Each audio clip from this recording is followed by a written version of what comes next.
Say hello, hello, hello. Hello, hello, hello. Yeah. You're the It's kind of an awkward 5 seconds because I gotta hit play and then I gotta get on screen here with you. I won't bite. I promise. Yeah, this is a good friend of mine, Dodge County Sheriff Scott Rose, joining me on this Friday, beautiful Friday in Southeast Minnesota. Thanks for being with us here, guys, on this live broadcast, and thanks, Scott, for doing this with me. First, what I want to do is just kind of tell the folks, who you are. Maybe some people watching obviously aren't from Dodge County and they want to know who you are. You're obviously the sheriff here, but kind of give us your background. I know you've had a lot of different jobs in the past. You haven't always been in law enforcement, and kind of tell me those jobs and then why you decided to get into law enforcement. Sure. I grew up in Casson. I went K through 12 here. My dad was a full-time teacher here, and he was a deputy here at the sheriff's office for many years. I graduated from high school in Casson in '87. 30-year class reunions this weekend. Wow. Tomorrow. That'll scare you. It's I'm waiting festival for in the my park. 10. My 10's coming up that 30 years. Holy cow. So I left after graduation. I went to Phoenix, enrolled in broadcasting school. I've always been involved in music one way or another. Finished broadcasting school in Phoenix. I worked at several different radio stations. I went from Phoenix to Nebraska to Kansas, and then back to Nebraska, and then here in Minnesota, I worked, the last two stations I worked at was Laser and Fox and K-Web in Rochester. I was on air, and then I was their production director. Kind of my area of expertise in radio was special effects and sound, audio. I'm kind of an audiophile, for lack of a better term. I love production stuff. I still do that at home. And then I ended up going from radio to, I got hired by a client of mine to work on security systems, to take my electronics background and to apply it, and my electronics and marketing background, and apply towards that. I got involved in camera surveillance systems, and I did a number of camera systems for, I never worked on any, I worked in casinos, but I didn't work on any here in the state. I did 3 casinos in Colorado. I did 1 in Oklahoma City, or just west of Oklahoma City. And that's when I was doing a lot of traveling at the time. My wife and I had horses, and I just didn't have time to do much with the horses. So I was looking for an extra activity to be more involved with the horses. And I ended up getting involved with the sheriff's posse. Yeah, yeah. Back then with Dodge County, the sheriff's posse was all on horseback. Yeah. My dad was a deputy here at the time, and I talked with him about the posse, and we had horses.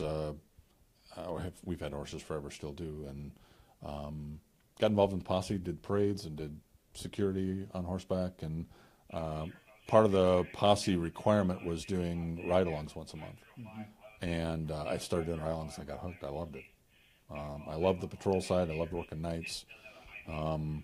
So I went from being on the posse to Chief Dave Johnson, who is the former chief from the Casson Police Department. He sponsored me part-time in Casson, so I took that next step from posse to work as a part-time officer. Did that for a couple years until I decided I wanted to go back to school, and I went back to college in my early 30s. Wow. Where did you go? RCTC in Oh, yeah. Rochester. Yeah, they had a great program. Went to their law enforcement program, and I ended up working several part-time jobs until a full-time job opened up. I worked for the Casson Police Department part-time. I worked as a part-time dispatcher here. And then I also worked in crime prevention at Rochester Police Department as a civilian until the first full-time job opened up, which ended up being here. Sheriff Weber hired me, and then I've worked my way up here. So love law enforcement. That was the best move I could ever made. And I'm home. For me, I grew up here. I raised my kids here. All my kids, my 3 sons, all went K through 12 here, and take a lot of pride and ownership into Dodge County. It's home for me. So, yeah. We just talked. You've been sheriff for a couple of years, over a couple of years now. I want to say, why did you decide to run, and why did you decide to take that step and want to be a leader in Dodge County? I've said this many times before. I always felt that Lauren Gunther would be the sheriff now, not me. He was our captain at the time, had been here almost 20 years, and helped and been a part of doing so many different improvements here. I can't say enough about the guy. One of my best friends here, and he did a tremendous job, and we felt that he was naturally the next one to have this spot, or to run for sheriff. And unfortunately, in 2013, we lost him to a heart attack at 43, which after kind of processing everything, everybody had to kind of regroup and figure out what we wanted to do. And typically sheriffs, you see them younger now, but in the past it was typically you're in your 50s before you run for sheriff. Typically 55 or mid to upper 50s is your retirement age for law enforcement. So usually guys don't run for sheriff until then, in the event that in case they don't get elected. But we needed a different direction here, and I had the support, and certainly the local support from the community and from our office here, and we got elected in November of 2014 and hit the ground running in 15, and it's been good. Things have been really good here. Let's go back to Loring. What did that do to your department? I mean, you guys have been you've seen so many things, in law enforcement. You see so many things, so many different scenes, the worst of the worst. But when it's one of your own, when something happens, it kind of touches you obviously a lot differently. And you mentioned how you had to regroup. How did you guys come together as a team, as one, or just kind of describe to me how that was for you and how you guys took it? Yeah. That was a tough time period for us. And losing him, him being such a prominent leader in this office and somebody that everybody looked up to. Most everybody here had him for a training officer. So there was just a ton of respect there, as well as a friendship. I mean, this is kind of it's a big family here, and people inside and outside of our office refer to it that here because of how close everybody is. Yeah, so when he died, certainly also at his age, The shock. It was a shock to everybody, and there were a handful of us that readdressed some health issues and kind of did a personal check on our own health, and part of his heart attack was they feel was due to ongoing stress, which had been ongoing stress at work. So, obviously that's something I think about a lot as far as workplace stress and making sure we minimize that. But we had to regroup, and I grew up here. My dad worked for the sheriff's office here. He was very well known at the school, very well liked in the community. I wish you could have met him. He was a fun guy. And then the amount of time that I'd spent here, we just agreed that I'd throw my name in and run, and it went well, and it ended up being a long campaign year. We're ending year 3. Office is doing great. Hard to believe election year's next year already. Yeah. But we got such a great crew here, and they, between the supervisors and each of the department heads for our office, and certainly our admin here, Chief Deputy Leanhart and Captain Anderson, I couldn't do it without those guys. It's a great team atmosphere here. Everybody makes it fun to work here. So, let's obviously you've been out on scenes. You just mentioned your background. You talked about stress, and myself, never being in law enforcement, I will never go through the things that you have seen and done. And I've been up on some scenes before just because of my job being a news reporter. Yeah. And I've seen some stuff too, and I've had to kind of cope with that. And I think I've done a good job just personally for me, just doing well on that. But how do you you have tough scenes, and I know we had one a couple of Decembers ago. that was tough for your department. We don't need to get into that, but I'm just saying a tough scene in general. Do you specifically talk to your guys, or I mean, I know you guys meet as a whole, and I've talked to Steve. Steve, I'm blanking on his last name, but anyways, he helps. He's a counselor, a psychologist, and he helps with law enforcement. That's his specialty in Rochester. Do you almost help guys out if you can tell that they're kind of down and it's really hitting them? Do you reach out to them, or how is there's that balance and the guys kind of want the help, right? You can't shove it down their throat. Right. How do you balance that? Here, when we have an incident here that we deal with, that any kind of a critical incident, we'll do a debrief. Typically, we'll do a debrief that night with the shift. So we'll have guys get together after the shift, do an informal debrief, talk about what happened with the incident, talk about what went well, what didn't go well, and just basically talk things through initially that first night. Then usually within typically 48 to 72 hours, we'll do a formal debrief where we'll have neutral parties, counseling type folks come in, and we'll sit and have a formal debrief with everybody who was involved in that incident, just to give them an opportunity to talk out things that are bothering them about the incident. But it's tough for you tough guys, right? Isn't it though? Absolutely. How do you get guys to open up? Cops are supposed to be 10 foot tall and bulletproof. You're not supposed to have emotion. You're supposed to go in like a robot and handle things and or at least that's what people think. Right. And it's not the case. We're the guy down the street. We're your next door neighbor. We're the mom and dad sitting next to you at the basketball game at the high school. We're just normal people too. And so it's hard to find a balance. One thing that we do here is we really push, and I'll take Loring's death for an example. Right. A lot of us did the counseling options, really? Myself included. Sometimes you just need to talk to somebody else, and you need to be able to talk through things and work through things. That's available through the county. It's a great resource for us, and it's a resource that people are willing to take. But it's hard for us as cops. It's hard for us to talk about us cops. I think that's maybe another reason why we try and keep things pretty personal here, and it's like a family atmosphere here where we develop relationships with everybody from the top down. My door's always open, and as well as Chief Deputy Leanhart and Captain Anderson, and people are maybe more comfortable here to talk about stuff. Because you're a family. Because we're a family. Yeah. We know each other's spouses, we know their kids, we know their families, and I think that's a benefit.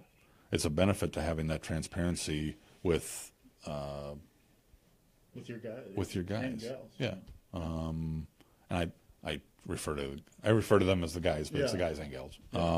Because it's not just the deputies. Our dispatchers deal with some pretty traumatic stuff, and they deal with a ton of way different stress level in there than we do on the road.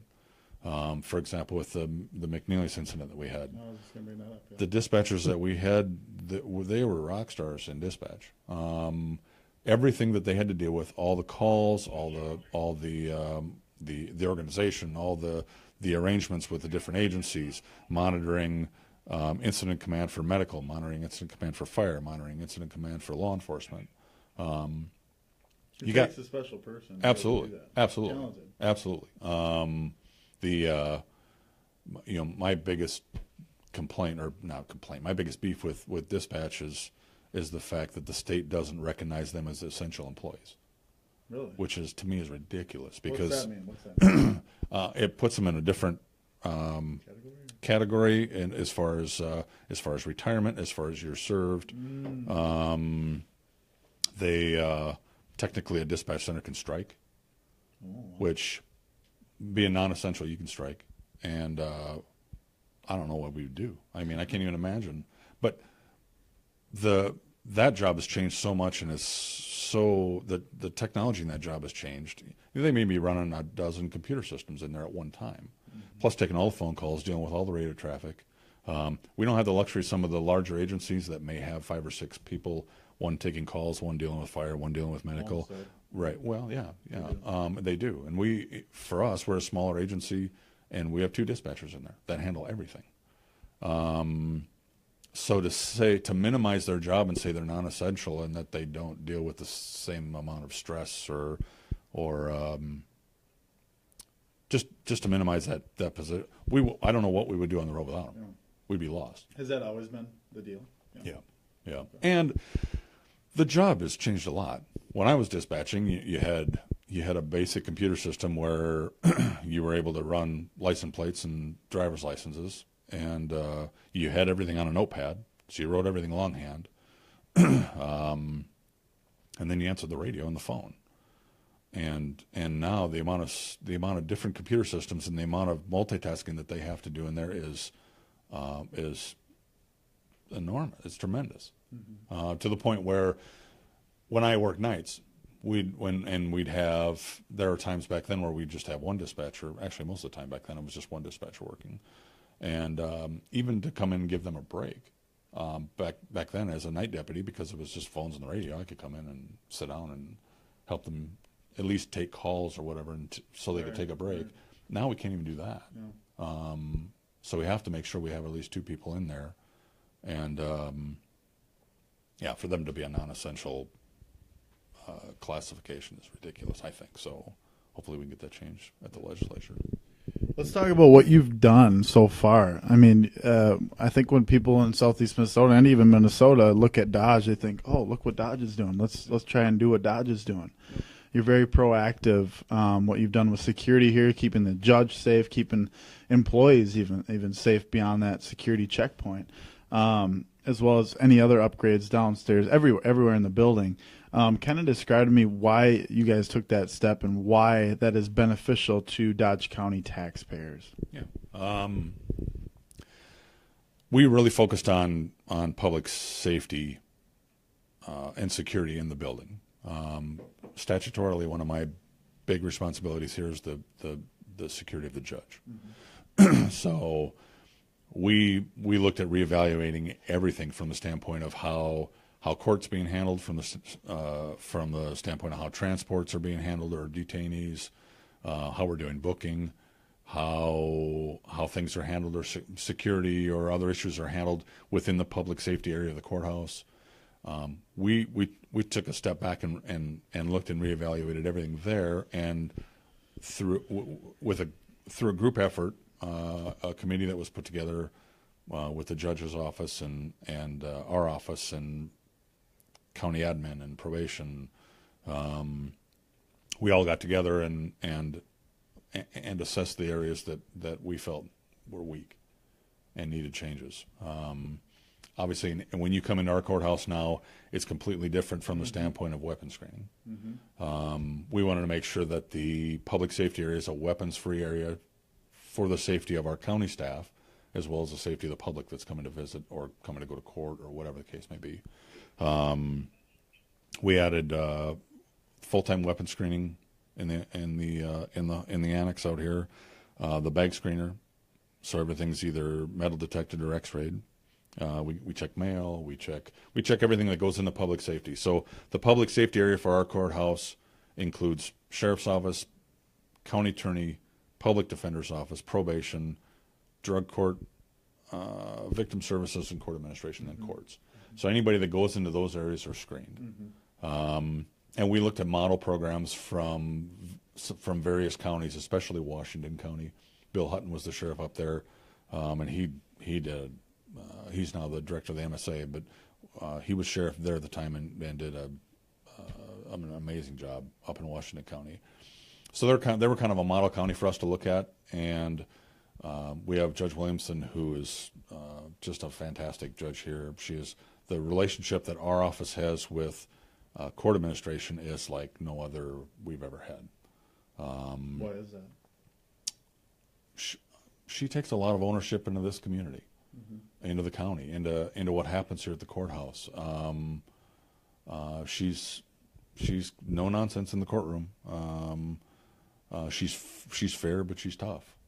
And we have the the utmost respect for her, and just having that open communication, open dialogue, and working together to try and improve things here has been great for us and for the board. The county board has been, I can't say enough about the county board and how supportive they've been in recognizing the security needs that we have here at the courthouse. The other thing that, a few other things that were changed, holding areas. We didn't have holding areas for detainees when they came in. So when they came in from jail to be seen in court, they were sat on the hall. Yeah. You know, there were security issues there. There were security issues for our transport officers. Things are completely different. Things are so different here in the last 2.5 years. It's really night and day difference from where we started. And I credit that to just everybody working together, all the different departments, and just being really a team effort here in the county. And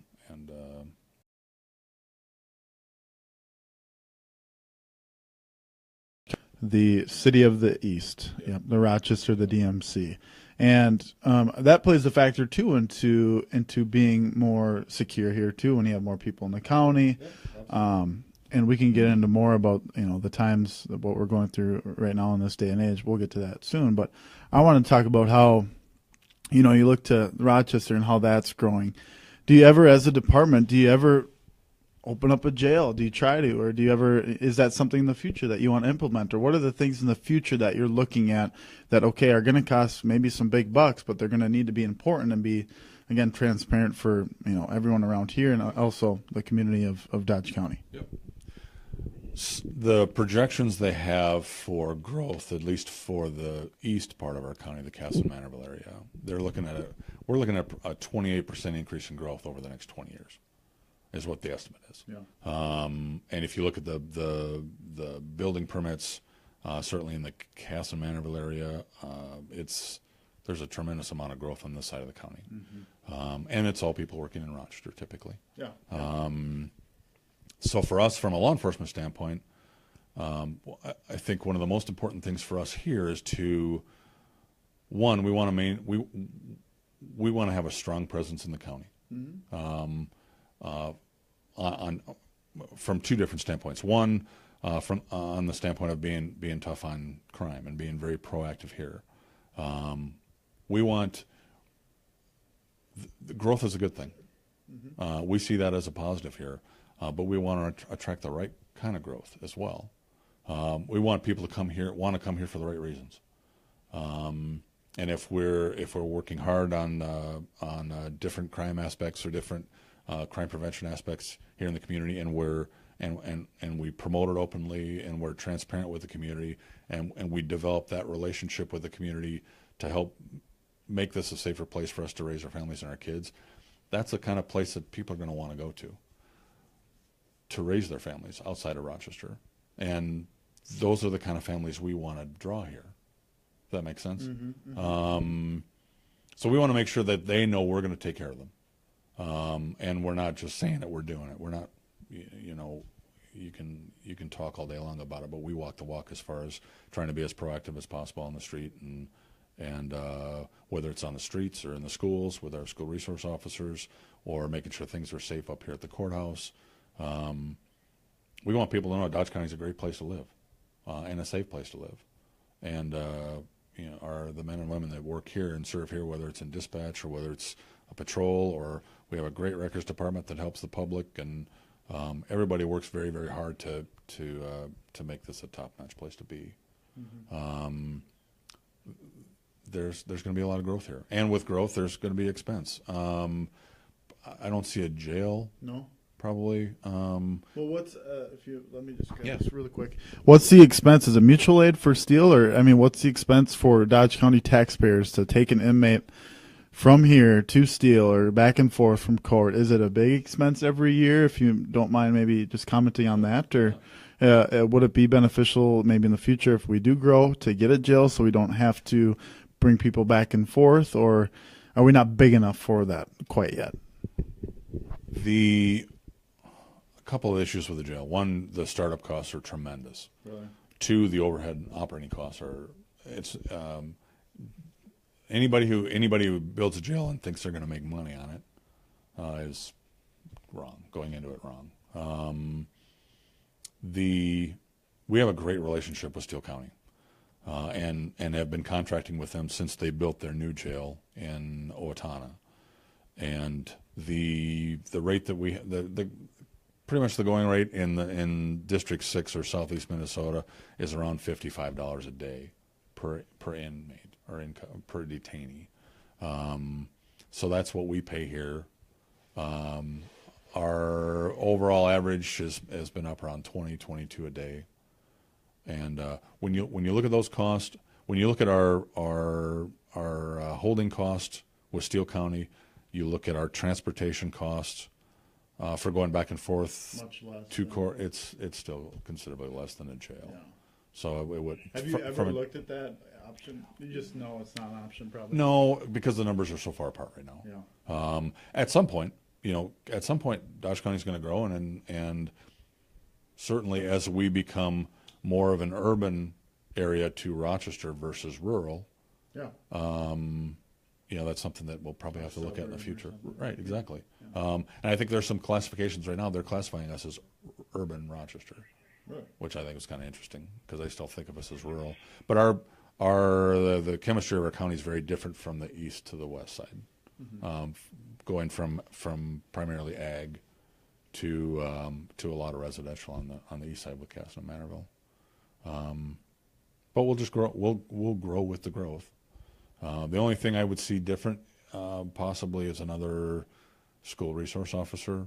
Right now we've got Casson's got a full-time one at the Casson School, and then we have a Deputy Dave Scatson who does a tremendous job. He's in this is his second round in the schools, and he spends half his time in Triton and half his time in Hayfield. Oh. And I see at some point as those schools grow, probably having a full-time school resource officer in both schools. 3 total then. Right. Yeah. But short of that, right now we're pretty good on this side from the standpoint of coverage. Yeah, that's what I was going to ask. Follow up to that. Yeah. Do you ever? Because you look at you look at Rochester right now, and they're looking at the growth. Like, hey, we need more officers, people. Like, we need to. But here in Dodge, you're doing okay as of right now. Yeah, we're pretty good. We have contracts. Every city in the county that doesn't have their own police department has a contract with the sheriff's office, Right. Which is great for our communities because it allows us the ability to have more staff and to have more people on the road. The benefit for our officers is that typically when in any part of the county where they're working zones at night, if they get into a call that's an officer safety call, rarely do they ever have to go to a call alone, or they're not there very long before they've got a backup car there. That's not the case with a lot of counties, even counties right around us. We've got good coverage here. The other benefit to that from the public standpoint is the law enforcement in our county is typically one of your first responders too, for medical or for any other emergencies as well. So our response time, whether it's a medical emergency or any other type of an emergency, our response time is much quicker here in Dodge than in many of the other counties because of our coverage. So we're things are good from that standpoint. Like I said, the one area where I could see that change in the future is the schools. Otherwise, we're pretty fortunate here. Why do you need to change that in the schools? I just see at some point it being important to have somebody there full time in all 3 school districts.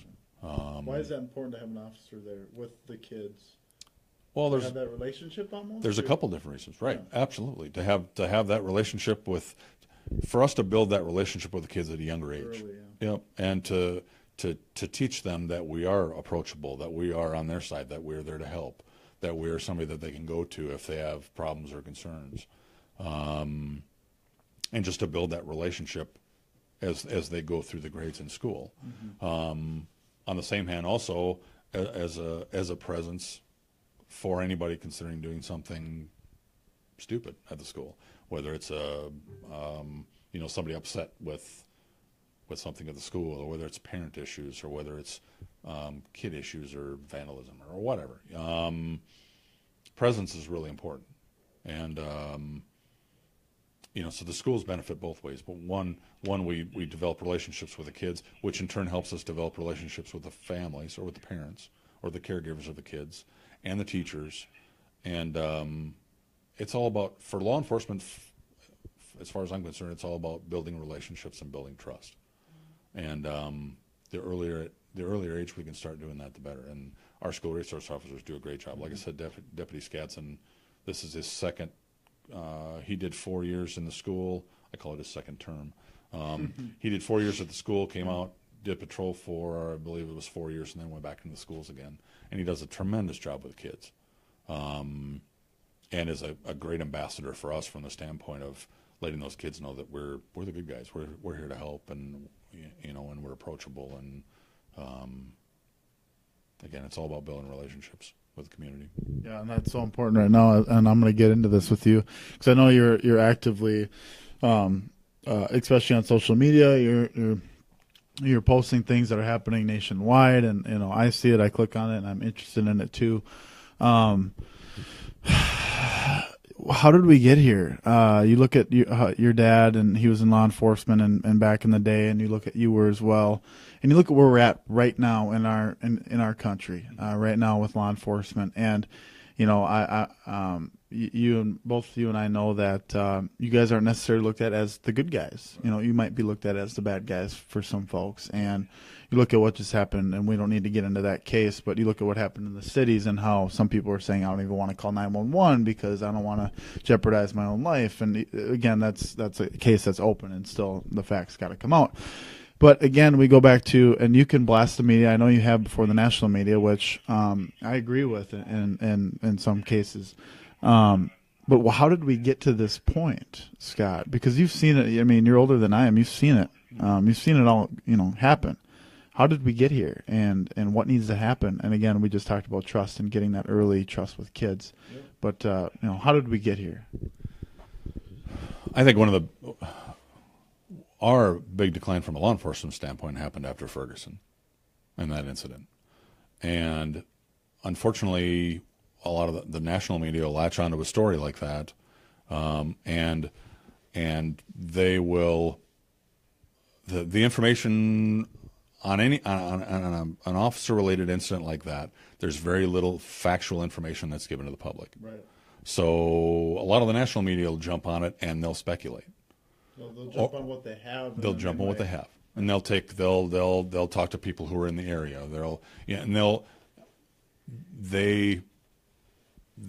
Frankly, they'll sensationalize an incident before they have the facts, and they'll promote their viewers, whether directly or not, to an idea, to come to an emotional response to what happened without having any of the facts. Mm-hmm. If you look at Ferguson, you look at what happened there, the uproar in the community, and the way the national media portrayed it, they had all the facts wrong, and that came out in the end.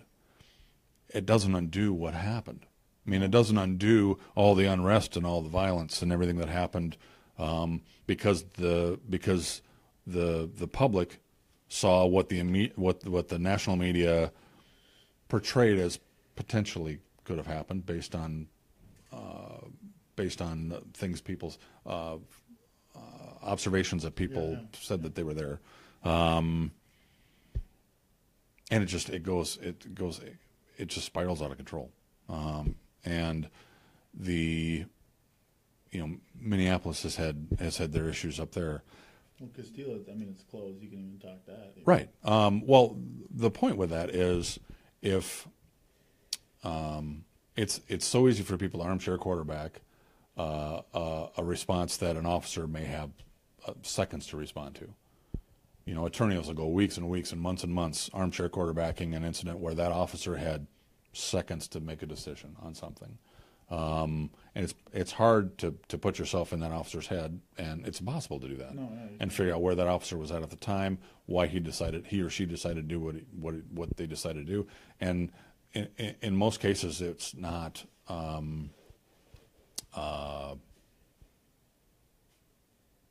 there's no criminal intent. There's no the officers, the 99% of the officers, 99.9% of the officers that are out there, they're out there because they want to help people. They want to help people. They want to help make their community safer. The last thing an officer wants to do is certainly to be in an officer-involved shooting, because that tears everybody apart. And can you just touch on too how in society there's good people, bad people? Just like there are some bad cops out there, and absolutely, there's been some cases where it's just been ridiculous. Yeah. Yep. Out there. Yep. But you look at the amount of officers that are out there. If you look at the numbers, in Minnesota we have just over 10,000 licensed officers. Minneapolis has around 800 licensed officers. So to take decisions made by one or two officers there and deem the whole department as being corrupt or dirty or whatever doesn't make any sense. But that's news. A lot of the national news, they like to latch onto that, and they sensationalize it, and it's frustrating because if you look at the statistics and you look at the amount of contacts law enforcement has with citizens per year, and you actually figure out the numbers on look at the percentage of officer complaints versus officer contacts per year, the number is like 0.001% or something like that. But we don't see that because that doesn't get covered. No, it doesn't get covered. It's not news. It's not sensational news anyway. It's just the facts, and that's frustrating for law enforcement because I don't know anybody that gets into law enforcement with ill intentions. Everybody that comes into law enforcement are here because they want to help people, or they want to make society better. They want to help make their community safer, for their families and other families, and it's frustrating. It's frustrating. So a lot of the anti-law enforcement rhetoric nationwide, if it's done anything positive, I guess it's made us. I think it's made a lot of us in law enforcement recognize more the importance of making sure we're transparent and developing that trust and relationship with the public. So a lot of officers or a lot of agencies certainly are working a lot harder to do that. Again, it's tougher for the bigger agencies when you have 800 officers or over 1,000 officers. It's tough. Fortunately, we in Dodge County, we're in an area where law enforcement we've got a good rapport with the community. Mm-hmm. There's a lot of respect for law enforcement here. And we don't take that lightly, and we work every day to try and build on that. And hopefully the other agencies do it as well. But it's a lot tougher in the bigger departments, that's for sure. If I may play devil's advocate, I'm a member of the media, more local media, not national. Right. I don't think I ever want to work national, to be honest. But let me play devil's advocate here, Scott. And let's say we have an incident, a Castile incident, where we have a video that's made public online, Facebook Live, graphic, blowing up. Let's say I'm working for ABC News, okay? I have and I know you know this, but I have to cover it. It's going, it's going global.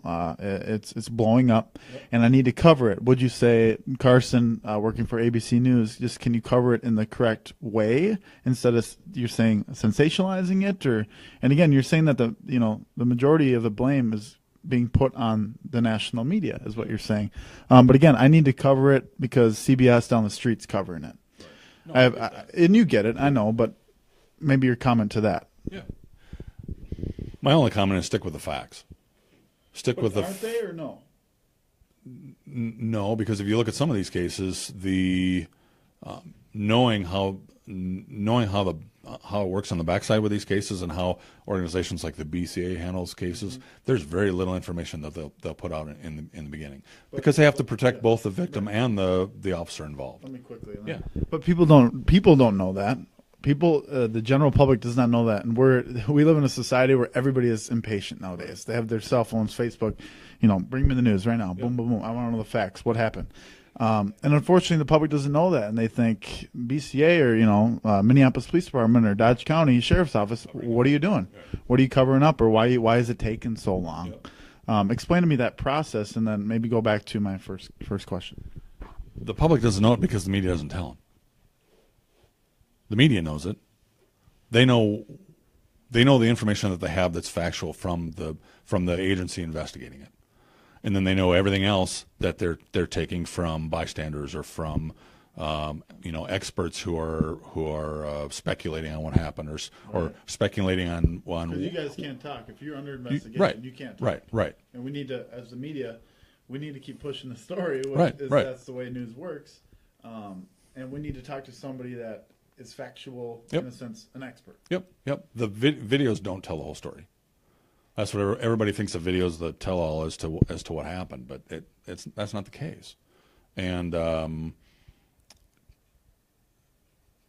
the facts that the media has to work with are typically coming from that investigative authority. In Minnesota, it'd be the BCA. So if it's not information that came from the BCA on a case that is being covered from the media, then to me, everything else is speculation. Why does it take so long? Let's go with the Castile. You had the video from the girlfriend. Yep. Why does information take so long? Because you need to be right. Yeah, you got to be right. Yep. Why? Yeah, absolutely, and they have to look at everything. I mean,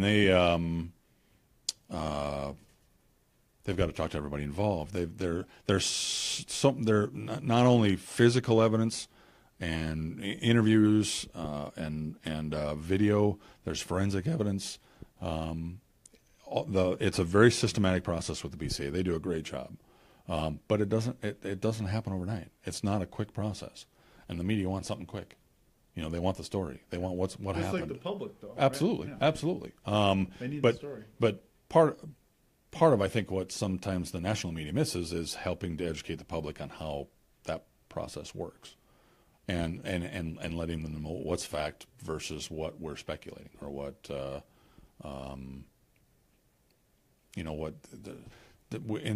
there's the problem with these cases is the emotional response that you see without having any factual basis for whatever the incident is, especially when there's a video like the Facebook Live thing. So for us, it's frustrating.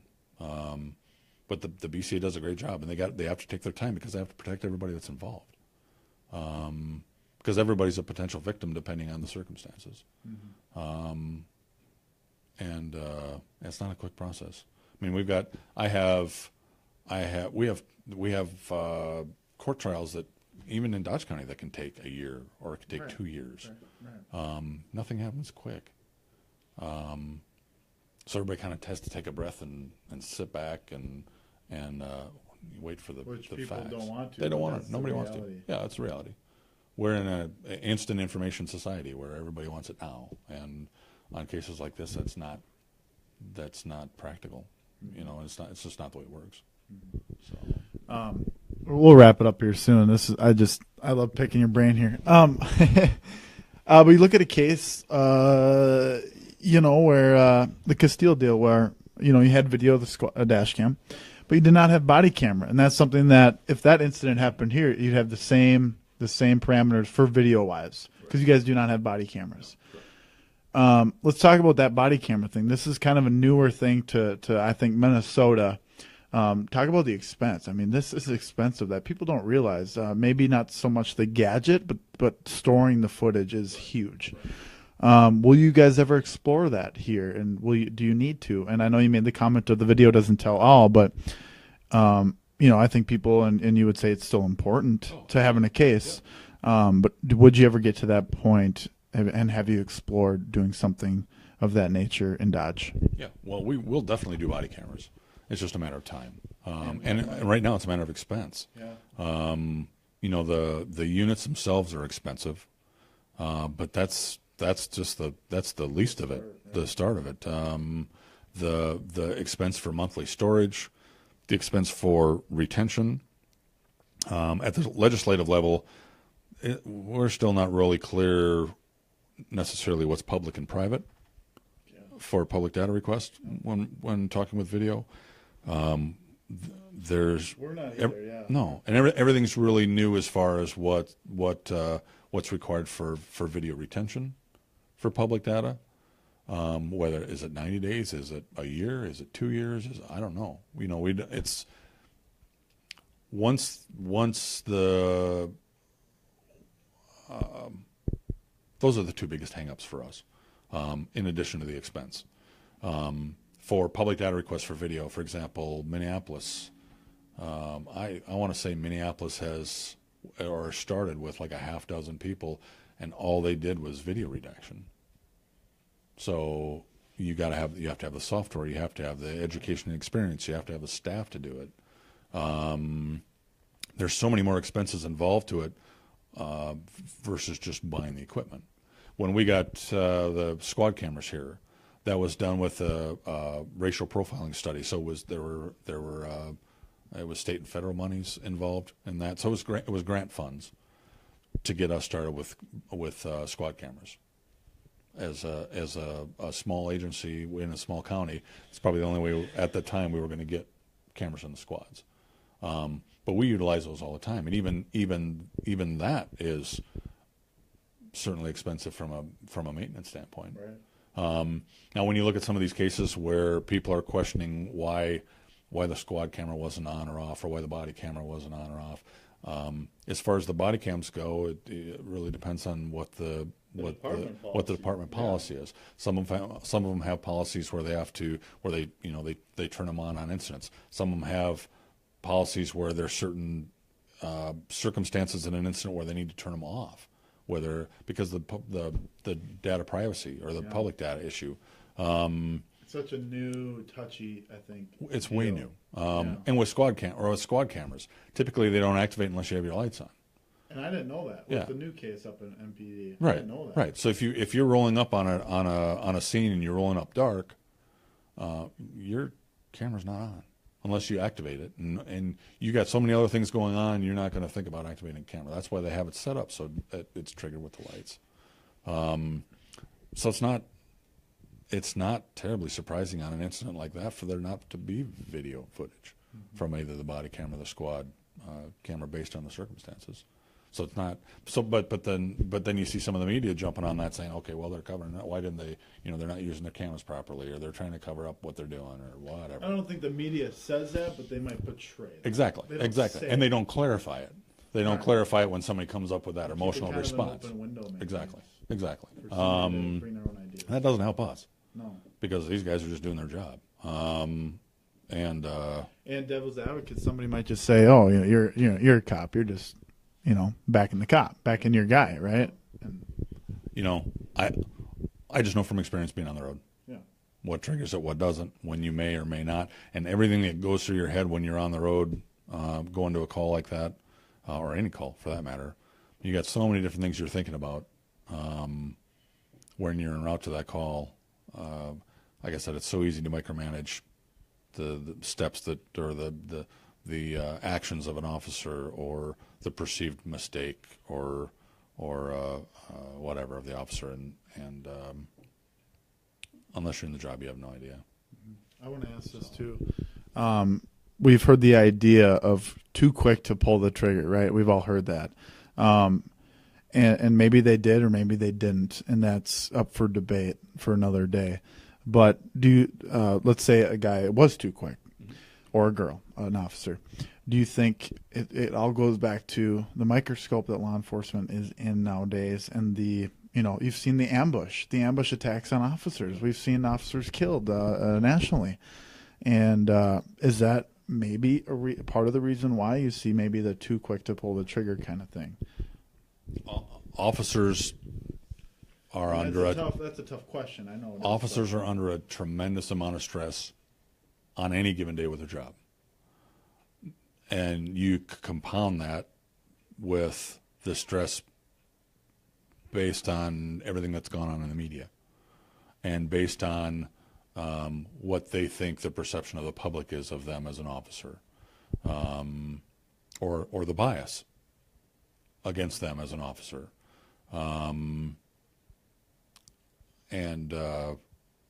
certainly now with all the cases that we've had of violence towards law enforcement, only because of I their think you because just of shared law a enforcement. video yesterday. I Yeah. watched it. Yep. Yep. The guy who was shot. Yep. The guy had his Yep. gun in his pocket and boom. Yep. Yep. I think he survived. Right? Yeah, he hit survived. in He the got neck, he got he got hit 7 times, though. Oh I my think.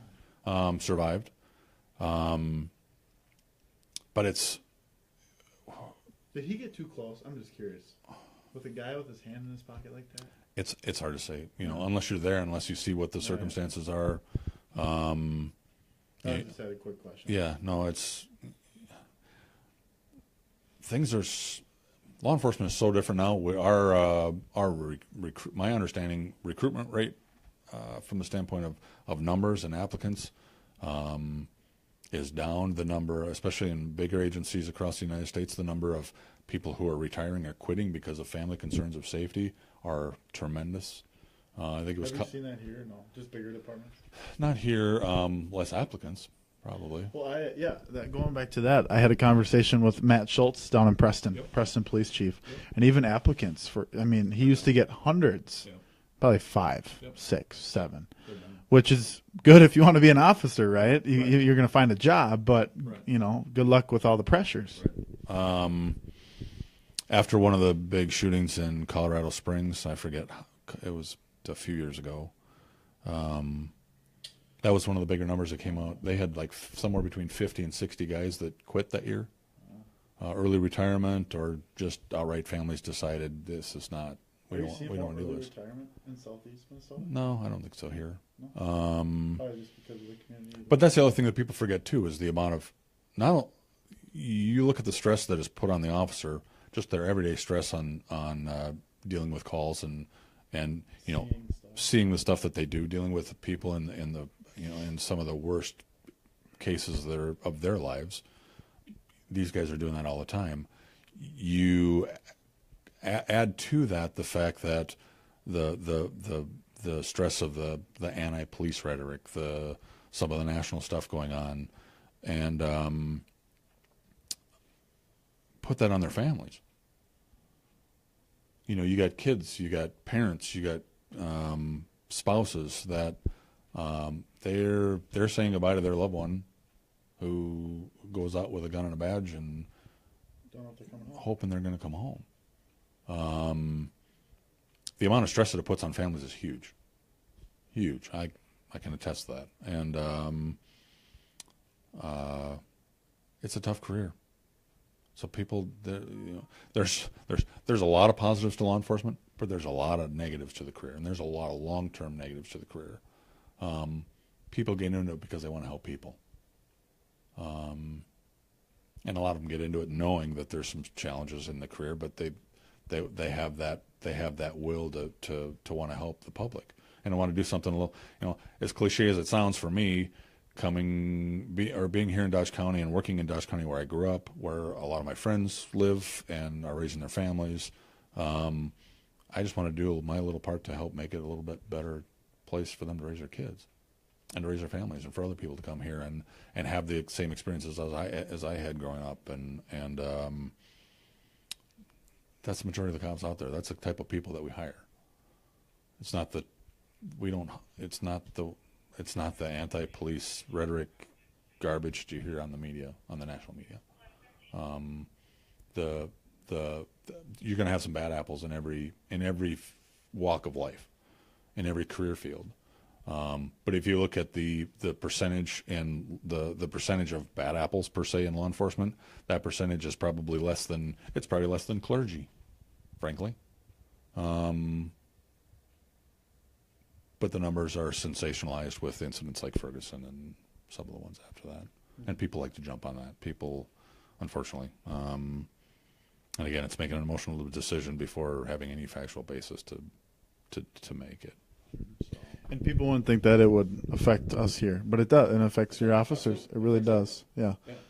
Let's wrap it up here, Scott. We talked about the upgrades. We talked about security. I mean, you ain't getting past this with a razor blade. I mean, you're really not. I mean, you guys have it. You guys just got this new, screening a few months ago, where before you'd kind of just put all your personal items in a bin, and the deputy would kind of check it over.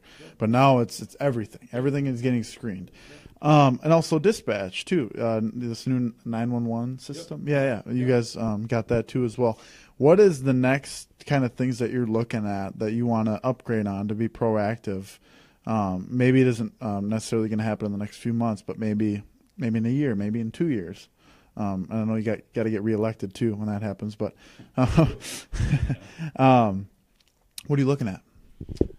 For us here, all the security measures that we wanted to do in the public safety area are now in place. That X-ray machine was the last item that really helped here.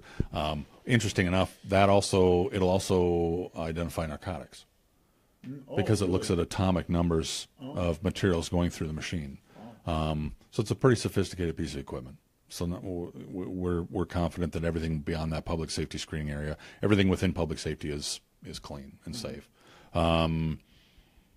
As far as and as far as dispatch, we've done a tremendous amount of upgrades in dispatch over the last couple of years with the texting. That's the big thing that'll be coming up. Probably the biggest change for us here. The new phone systems that we have in through Motorola we're set up and ready to do text to 911, video to 911, pictures, stills or whatever. That'll be the next big step or big change for us here once the state flips their switch and starts pushing that E911. When does that happen? Don't know yet. You don't know. It could be the end of this year. It could be next year. There's still areas that they have to. I think there's still areas that they're still working on to try and figure out all the logistics. That's a huge project. Yeah. So for us, that's because that's going to change a lot of different things in dispatch from the standpoint of the type of information that they get. We also have to figure out at that point what, if depending on the type of case or depending on the type of call coming in, what's public, what's private, how is that's evidence, how from an evidence control standpoint, how is that going to be handled, how that data is going to be pushed over to investigations. A lot of areas there that we have to look at. We're from a technology standpoint in dispatch, where is up to date and current as any dispatch center around. Just waiting for that next step. Aside from that, the only other change here would be body cameras. Yeah. And we'll see what happens with the legislature with that, and hopefully at some point there may be some. We're hoping that there's some federal funding or some Right. grant options. Some cheaper cloud options. Yeah. Is there one provider right now? Yeah, there's not a lot of options, and it's They're expensive. making some good money. Oh yeah. So there's not a lot of options. It's expensive, and there's still a lot of gray areas that we want to make sure we have our bases covered before we launch it. So body cameras, E911 with the phones, kind of the two big things coming up for us. All right. So yeah. Cool. I think we got a full hour in. That was kind of fun, and it goes by pretty quick though. And my fiance gives me a tough time. She's like, "It's an hour long. Who's gonna sit there and listen for an hour?" Well, I'm like, honey, it's like I feel like this took 10, 15 minutes because I'm so engaged and I'm just listening. But thanks so much, Scott, again for doing this. Again, Dodge County Sheriff of Minnesota, Scott Rosing for doing this, and appreciate it much. Yeah. Thank you. Appreciate your help. Yep.